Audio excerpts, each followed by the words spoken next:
A las 2:00 de la madrugada, el Putumayo no suena como un río, suena como una respiración enorme. En esa orilla, en marzo de 1933, un puñado de hombres mira la oscuridad y entiende que el mapa, de pronto, pesa más que el cuerpo.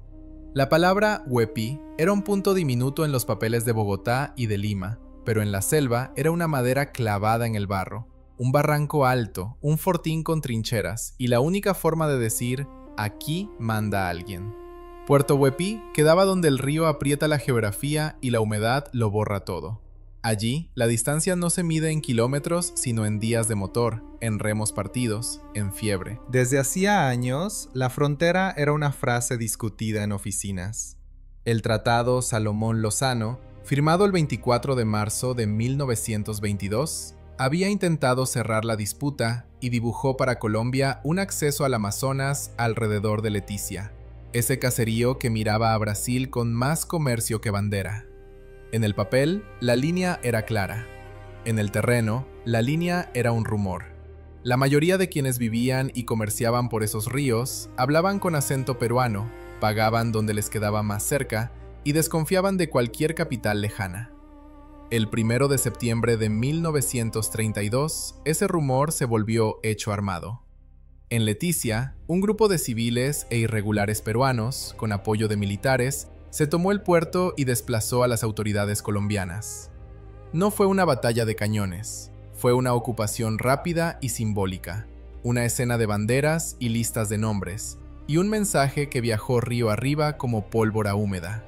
El tratado podía reabrirse por la fuerza. En Bogotá, el presidente Enrique Olaya Herrera entendió que perder Leticia sin respuesta era aceptar que el Estado terminaba donde se acababa el ferrocarril. Pero responder era un problema de física y de tiempo. Colombia no tenía una gran flota amazónica esperando órdenes. Había que armar una guerra en un lugar donde la guerra se enferma antes de disparar. La decisión fue mover una expedición por agua, con barcos adecuados para ríos y con hombres que no podían ser muchos, pero sí disciplinados.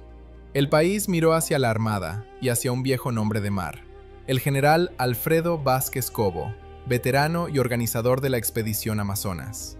A finales de 1932, los preparativos se volvieron un inventario de urgencias: carbón, munición, víveres enlatados, repuestos para motores, telas para hamacas, quinina. Los uniformes se pegaban al cuerpo antes de salir del puerto. Allá, secos, ya eran una fantasía. El 24 de diciembre de 1932, la expedición Amazonas llegó a Belém do Pará, en Brasil, para remontar desde allí. La Navidad en ese puerto no tuvo villancicos para esos hombres, tuvo listas de embarque y el olor agrio de los depósitos. La ruta hacia el Putumayo era una cinta de agua que obligaba a negociar con Brasil el paso, a confiar en cartas náuticas incompletas y a aceptar que el enemigo más constante sería la logística. En el resto del país, el Putumayo era un nombre lejano, pero el conflicto obligó a volverlo cotidiano. Los periódicos de 1932 y 1933 llenaron páginas con croquis de ríos que casi nadie había visto. Hubo colectas para la aviación y para la expedición. Se habló de modernización, de soberanía, de la puerta al Amazonas. En los cuarteles, la movilización se sentía en detalles pequeños: listas de reemplazo, médicos que pedían más suero y telegramas que llegaban con la misma sequedad con la que se ordena una marcha. En el frente peruano, la política también se había vuelto militar. Lima vivía bajo la presión de defender la ocupación y, al mismo tiempo, de no provocar una guerra total. En Iquitos, la capital de la Amazonía peruana, los mandos organizaron guarniciones a lo largo del Putumayo. Huepi era una de esas piezas. Una posición avanzada que permitía vigilar el Alto Putumayo, amenazar rutas hacia Puerto Asís y obligar a Colombia a pelear por escalones, no por golpes de mano. Los nombres de los oficiales se mezclaban con los nombres de los ríos. Del lado colombiano, el destacamento Putumayo quedó bajo el mando del general José Dolores Solano, encargado de convertir tropas de tierra en infantería anfibia. Del lado peruano, la guarnición de Huepi respondía a mandos como José Víctor Tenorio y Teodoro Garrido Leca, oficiales que tenían que sostener un puesto remoto con poco relevo y mucha expectativa. En enero de 1933, el conflicto dejó de ser disputa y empezó a parecerse a una guerra. El 20 de enero, en El Encanto, una escaramuza y un bombardeo aéreo mostraron algo nuevo para la selva. El cielo también podía atacar. Los relatos coinciden en que los aviones, Corsair y O-38 en el lado peruano, aparatos de caza y apoyo en el lado colombiano, no dominaban la Amazonía, la rozaban. La humedad, el combustible, las pistas improvisadas, todo convertía cada vuelo en apuesta. La campaña, sin embargo, no se decidía en discursos, sino en la línea de agua. El 13 de febrero de 1933, la flotilla colombiana se concentró cerca de Tarapacá, en un sitio referido en informes como Cardoso, sobre el eje Apoporis-Tabatinga. Allí se juntaron alrededor de 700 soldados y, al caer la tarde, una escuadrilla colombiana amerizó cerca de los buques para dar apoyo. No era una demostración teatral, era la forma de decir que el país había logrado, por fin, llevar aviones al frente amazónico. Al día siguiente, 14 de febrero, hubo ultimátum y hubo combate. Los mandos colombianos exigieron la entrega de Tarapacá. La respuesta peruana pidió tiempo para consultar. Mientras se cruzaban mensajes, apareció el cielo con ruido de hélice. Aviones peruanos intentaron golpear al cañonero Córdoba, y una bomba, según los reportes, impactó sin estallar. En una guerra convencional, un artefacto que falla puede ser anécdota. En el Putumayo era un aviso. La técnica podía fallar, pero el intento cambiaba la psicología del frente. Tras la toma de Tarapacá, la comandancia colombiana definió dos objetivos en el Putumayo: tomar la guarnición de Huepí, en el alto, y Puerto Arturo, en el bajo. Se decidió ir primero por Huepí. La lógica era fría.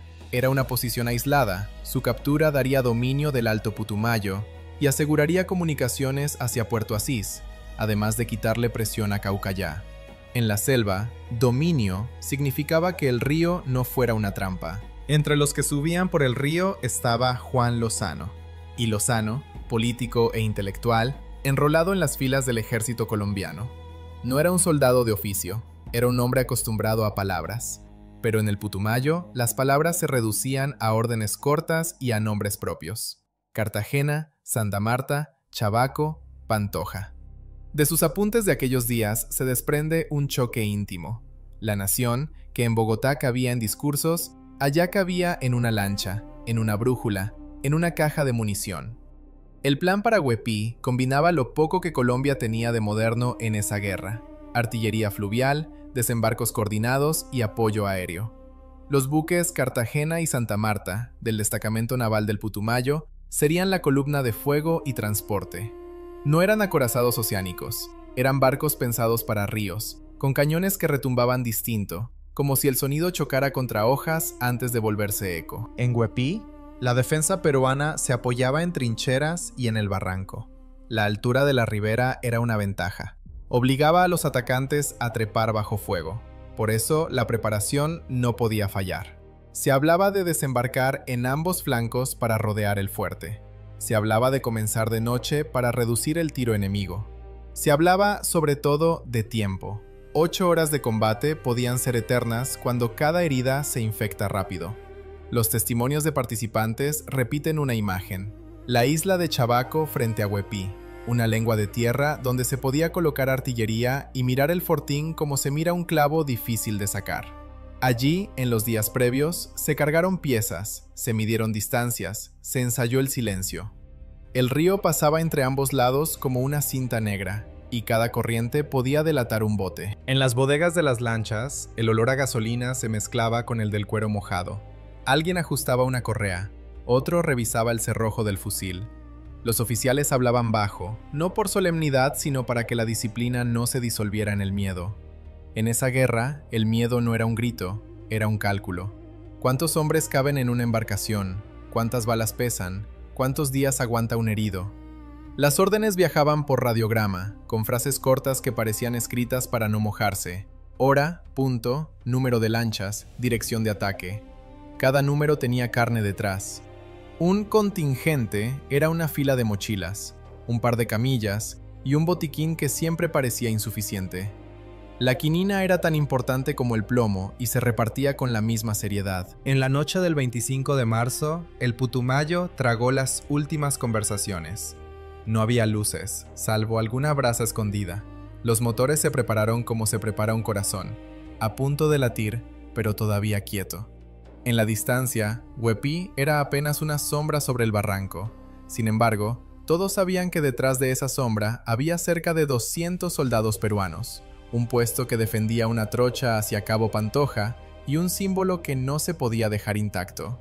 Así se llegó a la víspera. En el Putumayo, a veces, un insecto golpea la lona y suena como un disparo. Nadie dormía profundo. Los que podían, apretaban una foto doblada, una medalla, un rosario. No como superstición, sino como forma de recordar que existía otro mundo fuera del barro. Y, aún así, el mundo real era ese. Un río oscuro, dos banderas disputándose la misma curva y una orden que ya no admitía marcha atrás. Cuando la hora se acercó, el río pareció estrecharse. A esa misma orilla, un hombre como Lozano y Lozano podía sentir, sin necesidad de metáforas, que la política se había vuelto materia. El Tratado de 1922, las discusiones en Lima y Bogotá, la ocupación de Leticia en septiembre de 1932, todo terminaba aquí, en una maniobra de madrugada. Si el desembarco fracasaba, Colombia quedaría atrapada en el Putumayo con menos margen que agua. Si salía bien, el conflicto cambiaría de ritmo y de mensaje. La respiración enorme del río siguió, y, en el borde de la oscuridad, el primer bote se soltó de la sombra, buscando el flanco de Huepí como quien busca una puerta en una pared viva. Eran las 2 de la mañana del domingo 26 de marzo de 1933. Un remo tocó la borda, alguien contuvo el aliento, y el Putumayo siguió corriendo como si no supiera que estaba a punto de estallar. La primera descarga no llegó como trueno. Llegó como un zarpazo seco, cortado por la humedad, y luego el eco se perdió entre los árboles. En Huepí, a las 2 y pico de la madrugada del 26 de marzo de 1933, el puesto peruano se despertó con la certeza de que el río no era un límite, era un corredor.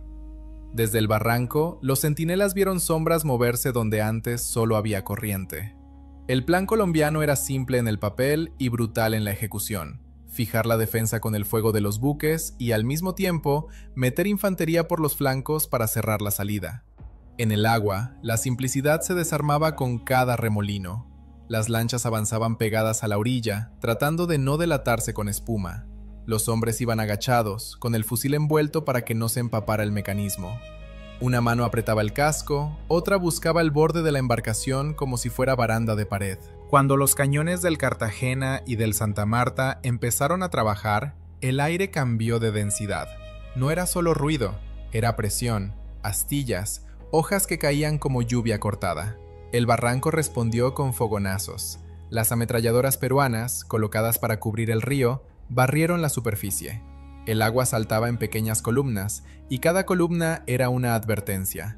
En ese instante, la guerra dejó de ser estrategia y se volvió un problema humano: subir.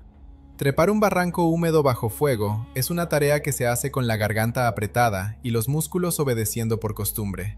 Algunos resbalaban, otros se quedaban clavados en el barro, tratando de no mirar hacia abajo.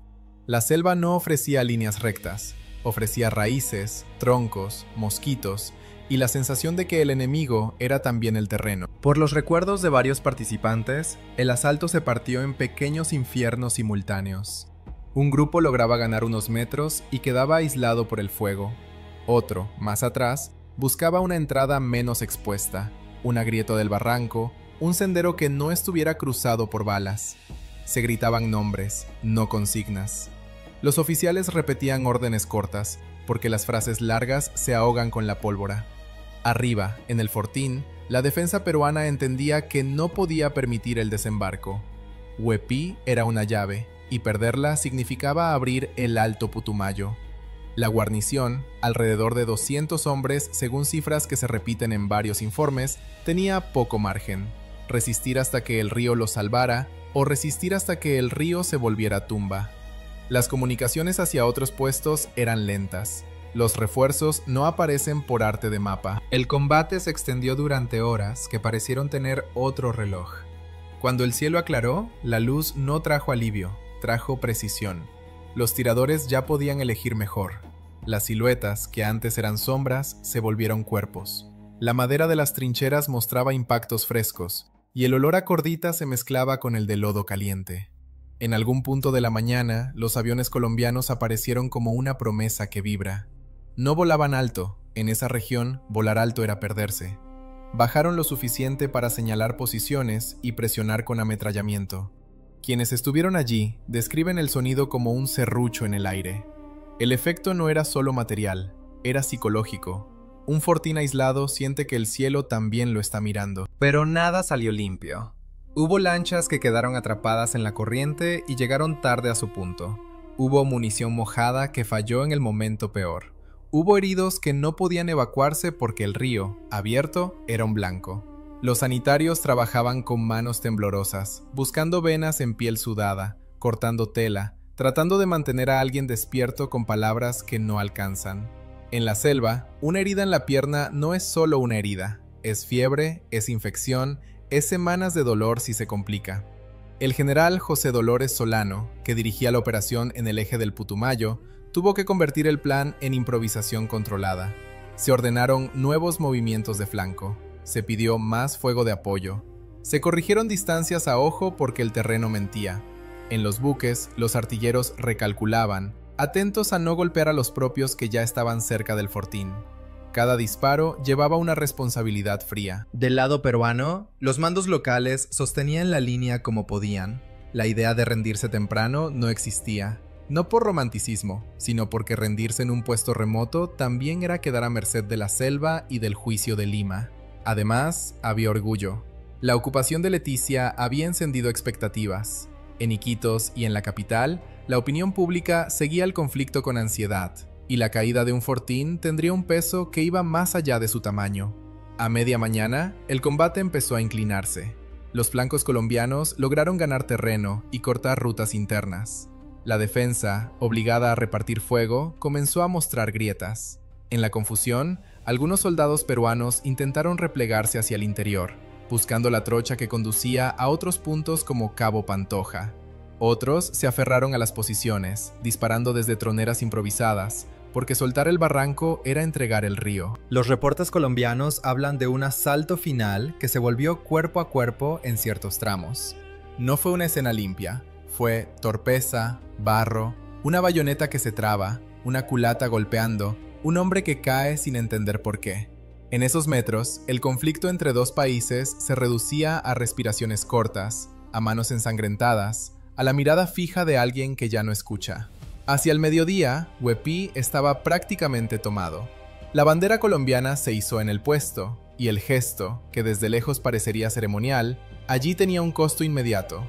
Cada muerto quedaba en el mismo calor que lo había visto caer. Las cifras exactas de bajas varían según los recuentos, pero hay un acuerdo general en lo esencial. La victoria fue real y la pérdida también. En el lado colombiano se hablaría de varias decenas entre muertos y heridos. En el lado peruano, de un número similar, además de varios prisioneros. El episodio de los prisioneros tuvo un peso particular.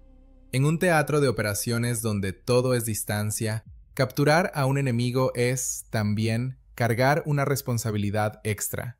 Alimentarlo, cuidarlo, transportarlo. A varios se les vio con el uniforme pegado al cuerpo, sin botas secas, con la mirada saltando del río al monte como si evaluaran rutas de fuga. Los oficiales colombianos registraron nombres, rangos, procedencias. No era compasión romántica, era orden. La disciplina en esos lugares era la única forma de no descomponerse. Después del combate, el silencio no llegó como paz, llegó como agotamiento. Las armas se enfriaban lentamente.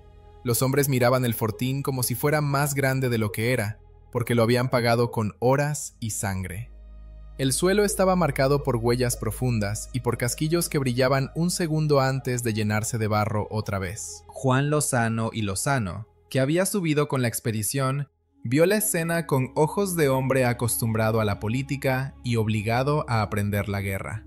Se le oyó decir, en una frase que circuló entre compañeros, que el país se estaba escribiendo con pólvora en un lugar donde nadie lo leería. Luego guardó silencio. Su papel no era declamar, era aguantar, registrar, seguir. Alfredo Vázquez Cobo, desde la conducción general de la expedición, entendió el valor del momento. Huepí no era el final, era un mensaje. Con ese puesto en manos colombianas, el Alto Putumayo quedaba abierto, y la narrativa de ocupación inevitable se rompía. Pero el mensaje tenía que sostenerse.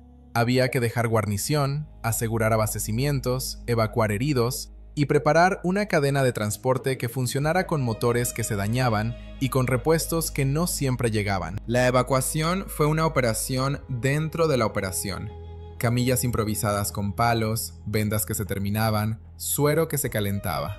Algunos heridos fueron bajados al río en silencio, porque el dolor era tan grande que ya no tenía grito. A otros se les veía masticar algo duro, como si masticar mantuviera la mente ocupada. La malaria y la disentería, aunque no tenían uniforme enemigo, empezaban a sumar bajas por su cuenta.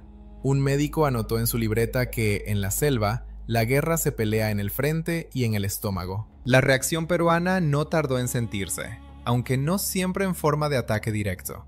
En el lado peruano, el golpe moral fue fuerte, y se multiplicaron los llamados a reforzar posiciones más abajo, a proteger la ruta hacia Leticia y a cubrir pasos como Puerto Arturo. Se intensificó la vigilancia aérea donde hubiera pistas posibles. Y, sobre todo, se activaron las presiones políticas. La guerra en la selva era cara, y en las ciudades el costo se medía en incertidumbre. En Bogotá, la noticia de Huepí se celebró, pero con una celebración tensa. La prensa habló de recuperación del honor. Los telegramas de felicitación llegaron a la comandancia. Sin embargo, en los mismos paquetes de mensajes venían listas de heridos, pedidos de más suero y solicitudes de reemplazos. Cada avance habría un problema nuevo: sostenerlo. Esa tarde, mientras se organizaban enterramientos rápidos, porque el calor no da tiempo, y se clasificaba el material capturado, surgió un dilema que nadie podía evitar. Con Huepí tomado, la lógica militar invitaba a seguir, presionar hacia Puerto Arturo, cortar líneas peruanas y acercarse al objetivo mayor, Leticia. Pero el mismo río que permitía avanzar también obligaba a estirarse, y un ejército estirado en la selva se rompe con facilidad. Además, sobre el conflicto empezaba a caer otro tipo de mirada. La Liga de las Naciones ya estaba involucrada como espacio de mediación, y cada operación militar podía convertirse en argumento diplomático a favor o en contra. Ganar terreno era útil, parecer agresor podía ser un veneno. Los comandantes tenían que pelear con armas y con calendarios internacionales, con pólvora y con telegramas. En Huepí, esa tensión se volvió tangible en un objeto mínimo: un cuaderno húmedo encontrado en el puesto, con anotaciones de guardia, horarios, pequeñas cuentas. Era el tipo de papel que no sale en los comunicados, pero que revela una realidad. Del otro lado también había rutina, también había miedo administrado, también había hombres contando días. Al leerlo, algunos colombianos callaron. La victoria no borraba la humanidad del enemigo, solo la obligaba a esconderse. Esa noche del 26 de marzo de 1933, los buques quedaron anclados con las luces apagadas. Los heridos gemían bajo lona. Los oficiales repasaban mapas manchados de sudor. Se habló de avanzar. Se habló de consolidar. Se habló de la próxima operación como si fuera inevitable, porque ya no se podía retroceder sin convertir Huepí en una isla condenada. El nudo quedó apretado allí mismo, en el Alto Putumayo. Mantener Huepí significaba seguir alimentando una guerra que apenas estaba tomando forma. No mantenerlo era admitir que el esfuerzo, la sangre y la expedición entera podían disolverse río abajo. Y mientras el río seguía corriendo, indiferente, la decisión empezó a hacerse una sola: avanzar, aunque cada kilómetro nuevo se cobrara con algo que ya no podía recuperarse. El 28 de marzo de 1933, 2 días después de la toma de Huepí, el río devolvió una factura inesperada. Una embarcación con prisioneros encallada, un timonel muerto, y el resto de los hombres liberados a punta de fuego. En la selva, una victoria puede durar lo que tarda un motor en fallar. En Huepí, la guarnición colombiana todavía estaba acomodándose cuando los aviones peruanos regresaron. Los reportes coinciden en que aquel ataque aéreo del 28 de marzo no cambió el control del puesto, pero sí cambió el ánimo. Las bombas y ráfagas no necesitaban destruir el fortín para hacer daño. Bastaba con recordar que el cielo seguía siendo disputado y que cada traslado por el Putumayo era una exposición. Ese mismo día ocurrió la escena que se contaría por años en voz baja, como una mezcla de rabia y vergüenza operativa. Los peruanos localizaron la lancha Sinchi Roca, que llevaba a los prisioneros capturados en Huepí. La atacaron y la obligaron a vararse en una orilla baja. En ese intercambio murió el timonel colombiano. El resto, en medio del caos, terminó con los prisioneros liberados. La lista de nombres cambió de manos sin pasar por un escritorio. Fue un golpe pequeño en términos estratégicos, pero enorme en términos de mensaje. El Putumayo podía morder incluso cuando parecía calmado. A partir de ahí, el control colombiano de Huepí se volvió una tarea que consumía tanto como un nuevo ataque.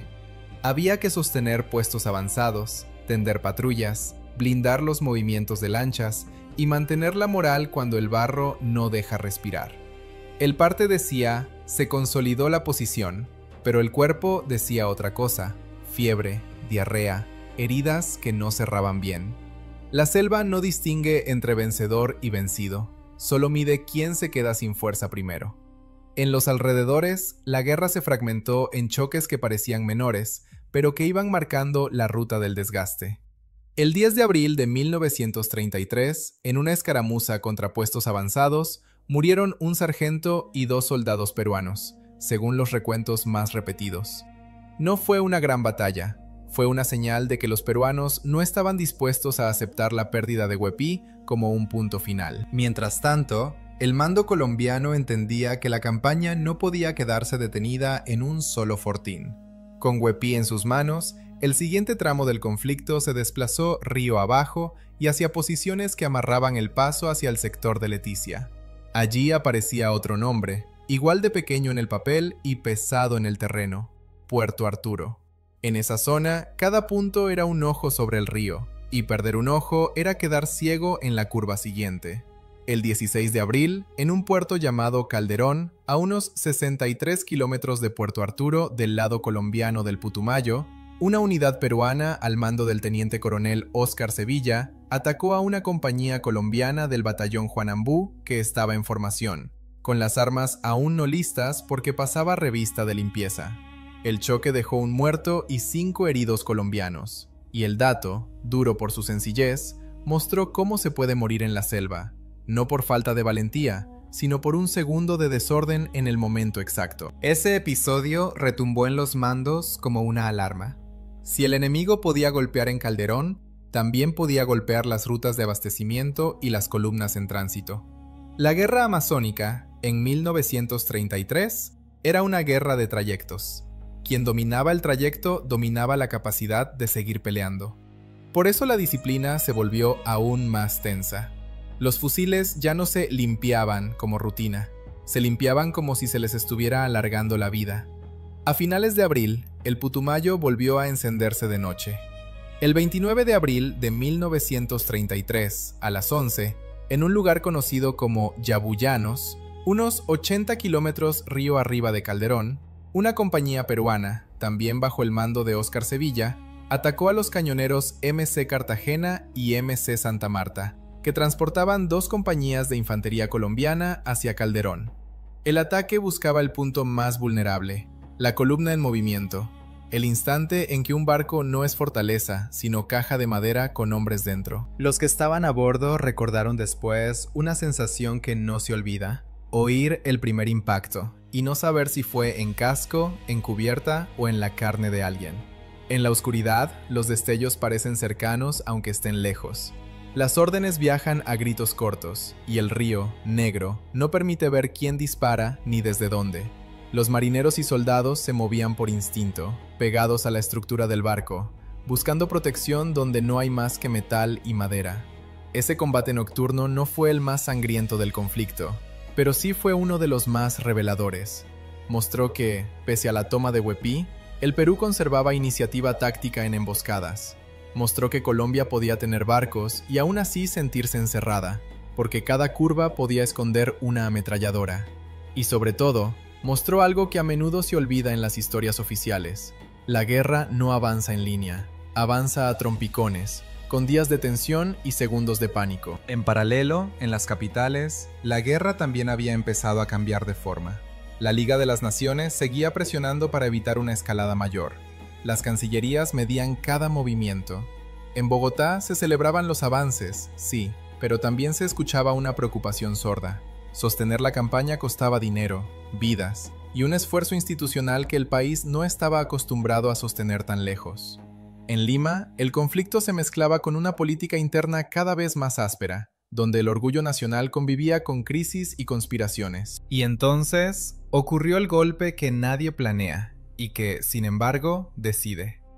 El 30 de abril de 1933, en Lima, el presidente Luis Miguel Sánchez Cerro fue asesinado cuando salía en un automóvil abierto tras una revista de tropas en el hipódromo de Santa Beatriz.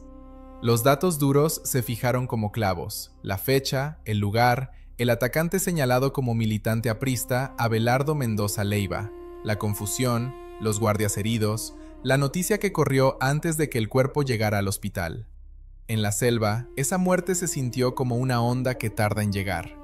Primero llegó como rumor por radiograma, luego como confirmación, y al confirmarse, cambió el cálculo de todos. Porque la guerra amazónica dependía de voluntad política tanto como de balas. Sin Sánchez Cerro, el Perú entró en un giro de mando inmediato. Óscar R. Benavides fue elegido presidente por el Congreso, y con él llegó una idea distinta de salida. Una tregua que evitara que el conflicto se comiera al Estado por dentro. No fue un cambio mágico, ni un apagón instantáneo de los disparos. Las unidades seguían en posición, los barcos seguían navegando con cautela, los hombres seguían enfermándose, pero el horizonte se movió. Donde antes se hablaba de recuperar o mantener a toda costa, ahora se hablaba de detener, negociar, ceder el manejo temporal a una instancia internacional. La palabra tregua empezó a ganar peso. En Colombia, el mando militar no podía simplemente detenerse sin garantías. Había una lógica implacable. Si se bajaba la presión antes de asegurar posiciones clave, todo el esfuerzo podía quedar en nada. Sin embargo, también existía otra lógica, igual de implacable. La oportunidad política de cerrar el conflicto con el tratado vigente, respaldado por la Liga, era demasiado valiosa para desperdiciarla por orgullo de campaña. La guerra, que se había abierto con un hecho consumado, podía cerrarse con otro hecho consumado, pero esta vez diplomático. En ese tramo final de abril y comienzos de mayo, la relación entre decisión militar y decisión política se volvió un forcejeo silencioso. Los comandantes en el Putumayo necesitaban órdenes claras. Las cancillerías necesitaban que los comandantes no se desbordaran.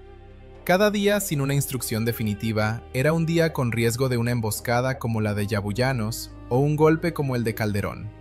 Cada operación nueva podía ser interpretada afuera como provocación, incluso si adentro se veía como necesidad táctica. Por recuerdos que coinciden en varios relatos, hubo un momento en que esa tensión se volvió casi personal. Oficiales que habían visto caer a sus hombres en Huepí o que habían cargado heridos en hamacas sintieron que una negociación podía sonar a premio para el agresor. Al mismo tiempo, quienes recibían los radiogramas desde Bogotá veían algo más grande. El conflicto estaba abriendo el riesgo de aislar a uno u otro país en la escena internacional, y el tiempo jugaba contra ambos. Benavides, además, tenía un incentivo inmediato: estabilizar el poder y cerrar frentes. El asesinato de Sánchez Cerro no fue solo una tragedia, fue una herida en la legitimidad, y un gobierno recién instalado difícilmente podía sostener una guerra lejana sin convertirla en una hoguera interna. En ese contexto, el conflicto amazónico pasó a ser, para Lima, una urgencia a contener. Así, lo que había empezado como una secuencia de asaltos y contraataques se fue transformando en una guerra de mensajes. Los mensajes ya no eran solo cañonazos en un barranco, eran señales a la Liga, a Brasil, a los vecinos, a la prensa. Los barcos seguían allí, pero ahora cada ancla parecía también un argumento. La madrugada volvió a ser protagonista, pero ya no por un desembarco, sino por el tipo de decisiones que se toman cuando el cuerpo está exhausto. En las cubiertas del Cartagena y del Santa Marta, hombres con los ojos rojos de sueño escuchaban nombres propios por radio: Lima, Bogotá, comisión, acuerdo. Esas palabras, tan frías, flotaban sobre el mismo río donde horas antes se habían cruzado ráfagas. Y entonces apareció la fecha que, sin disparar una sola bala, hizo irreversible el rumbo. El 25 de mayo de 1933 se firmó un acuerdo que abría el camino para el cese de hostilidades y para que una comisión de la Liga de las Naciones asumiera la administración provisional del territorio disputado. En ese instante, la guerra dejó de depender únicamente de la selva. Quedó amarrada a un calendario internacional, a una llegada anunciada, a una entrega que ya no podía deshacerse sin romper algo mayor que un fortín. Para los hombres en el Putumayo, ese giro tuvo un sabor extraño. Habían ganado Huepí con sangre. Habían visto cómo un ataque liberaba prisioneros y mataba a un timonel. Habían sentido el filo de Calderón y la oscuridad de Yabullanos. Ahora les decían que el conflicto se estaba moviendo hacia otra mesa, donde el río no era argumento suficiente. Aún así, nadie respiró aliviado de inmediato, porque una tregua en la selva no significa silencio, significa cuidado. Un error de patrulla, una bala perdida, una sospecha, podían incendiarlo todo otra vez. Y mientras las radios repetían fechas y términos, el Putumayo seguía haciendo lo suyo: correr, arrastrar ramas, esconder orillas, como si esperara, paciente, el próximo accidente humano. A finales de mayo de 1933, en Ginebra, la selva quedó lejos, y aún así seguía mandando. En una sala limpia, con papeles secos, se habló del Putumayo como si fuera una línea quieta. Afuera, en los ríos, los hombres seguían oliendo a gasolina y barro. El 25 de mayo se firmó el acuerdo que ordenaba el cese de hostilidades y entregaba, de manera provisional, el territorio en disputa a una comisión internacional bajo la Liga de las Naciones. Desde ese instante, la guerra empezó a apagarse con una lógica distinta, no la del disparo, sino la del sello. En el frente, la noticia llegó como llegan todas las noticias allí, por radio entrecortada, por mensajero, por un rumor que primero se duda y luego se repite.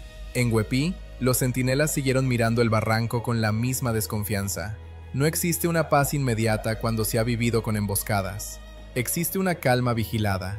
Una calma que se rompe con cualquier sombra en la orilla, con cualquier motor que tose de madrugada y no termina de arrancar. Los mandos colombianos tuvieron que ejecutar una orden ingrata: sostener el control, pero sin provocar. Mantener el músculo, pero sin golpear. Alfredo Vázquez Cobo, que había armado una fuerza fluvial con recursos contados, sabía que un triunfo militar podía volverse derrota política si una bala tardía encendía el juicio internacional. José Dolores Solano, en el eje del Putumayo, ajustó patrullas y turnos como si estuviera midiendo un incendio con cucharas. Del lado peruano, el gobierno de Óscar R. Benavides necesitaba cerrar una herida sin abrir otra, contener a los suyos, proteger el honor y aceptar que el tablero ya lo estaba moviendo alguien más. La selva, mientras tanto, no firmó nada. Las enfermedades siguieron su curso. En los partes aparecían palabras sin épica: fiebre, disentería, infección. Los heridos de los combates bajaron río abajo en hamacas, con suero tibio y ojos hundidos. En la cubierta de un cañonero, una bota mojada podía pesar más que un fusil.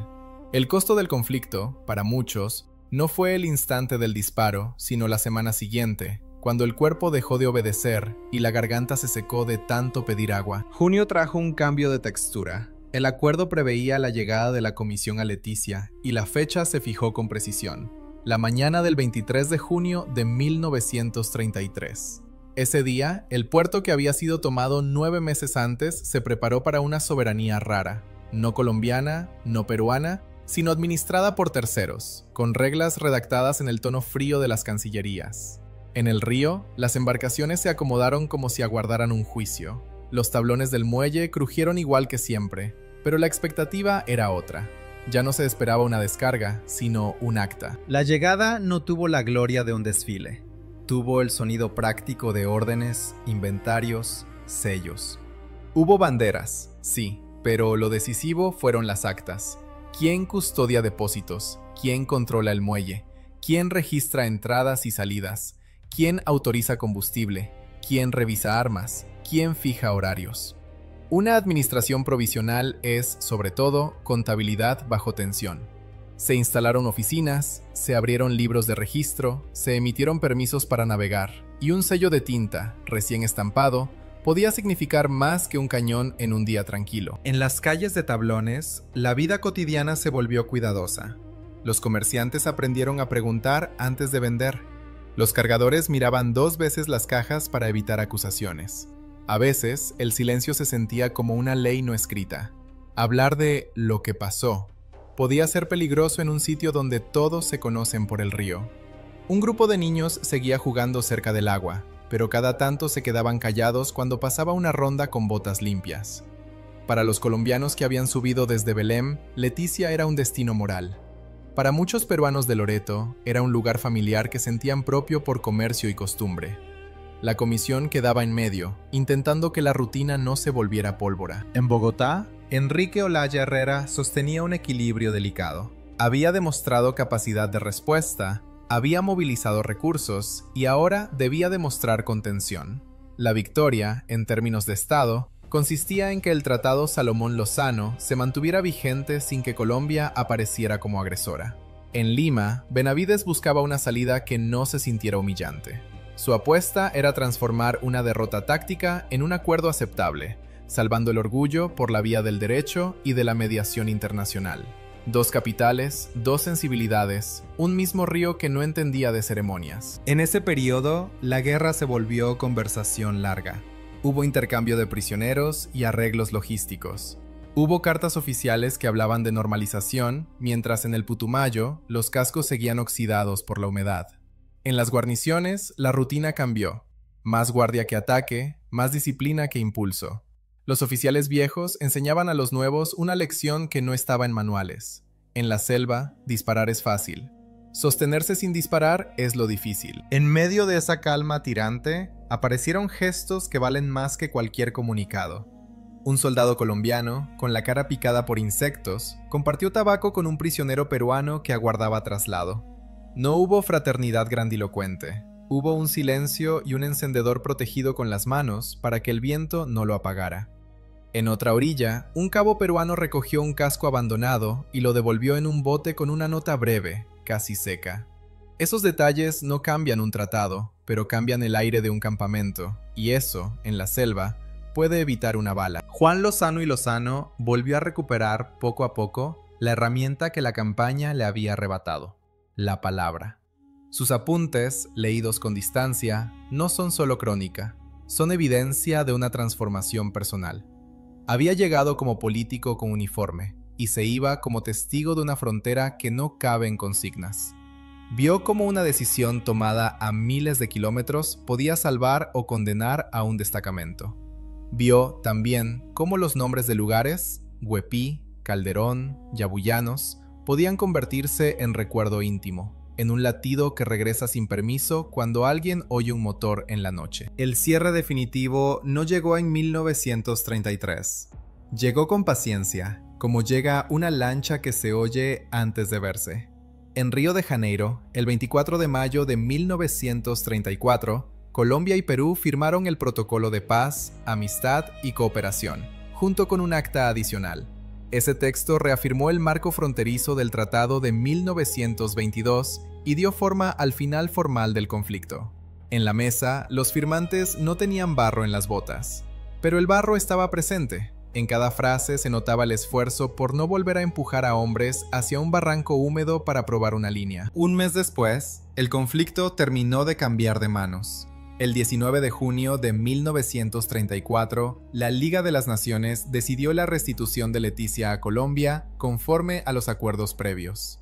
La administración provisional se cerró y el territorio pasó, de forma efectiva, a manos colombianas.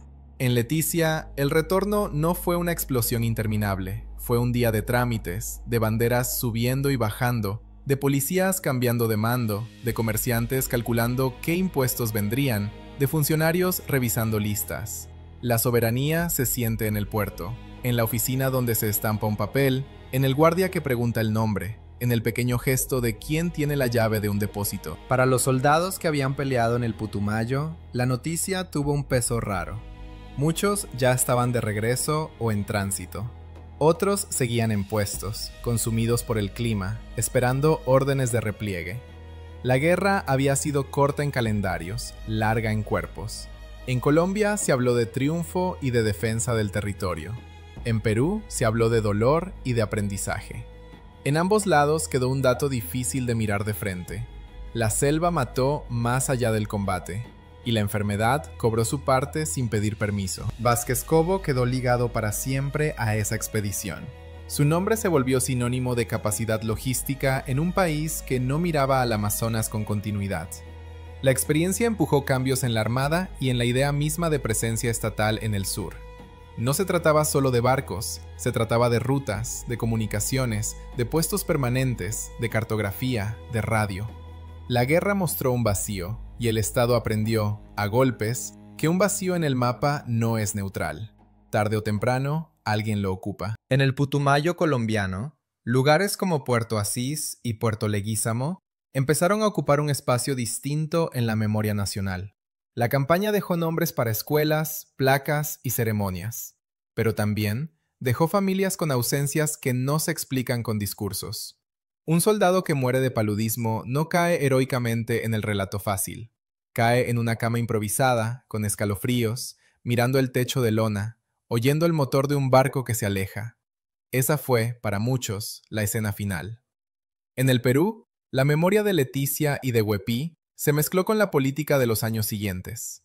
Benavides consolidó su poder y buscó estabilizar el país. La frontera siguió siendo tema, pero ya no como guerra abierta, sino como administración y vigilancia. Los ríos volvieron a su comercio, a sus canoas cargadas de sal, telas, herramientas. La vida se recompuso con la lentitud de lo húmedo. Nada se seca rápido, ni siquiera los resentimientos. Y sin embargo, el eco quedó. En Leticia, el muelle siguió recibiendo embarcaciones, pero ya no era el mismo muelle. En Huepí, el fortín perdió su papel de llave, pero no dejó de ser cicatriz. La madera se pudre, las trincheras se llenan de hojas, el barranco se desgasta. Lo que permanece es el lugar, un punto donde dos países se midieron con lo que tenían y con lo que les faltaba, y donde una comisión extranjera tuvo que aprender, a la fuerza, cómo se administra un territorio que late con río y no con carretera.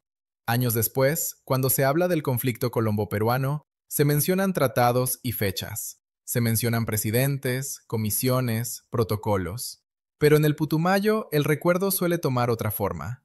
El ruido de un motor viejo al amanecer, el golpe de una canoa contra el muelle, el zumbido de insectos que no se calla, el olor de queroseno y café aguado. La historia se vuelve material en cosas pequeñas, como si la selva se resistiera a ser solo archivo. En una tarde cualquiera, el río pasa frente a lo que fue Puerto Huepí y no se detiene.